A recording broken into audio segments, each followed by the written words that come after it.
आपण पाहत आहात आपल्या हक्काचे प्रतिध्वनी न्यूज. अनैतिक संबंधातून भडगाव येथील विवाहितेचा खून, प्रियकराने गळा दाबून केला खून. भडगाव तालुका गडिंग्लज येथील सुनीता संजय केसरकर वय 40 हिचा मृत्यू वन्य प्राण्यांच्या हल्ल्यात झाल्याचा बनाव अखेर पोलिसांनी उघडकीस आणला. 6 वर्षापासून अनैतिक संबंध असलेल्या प्रियकराने तिचा गळा दाबून खून केल्याचे निष्पन्न झाले आहे.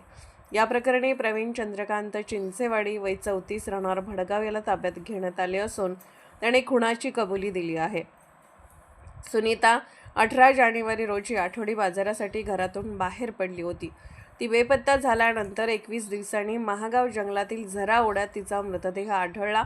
सुरुवातीला वन्य प्राण्यांच्या हल्ल्यात मृत्यू झाल्याचा अंदाज होता, मात्र मृतदेहावर दागिने व मोबाईल नसणे तसेच ती एकटी जंगलात जाण्याची शक्यता कमी असल्याने पोलिसांना संशय आला.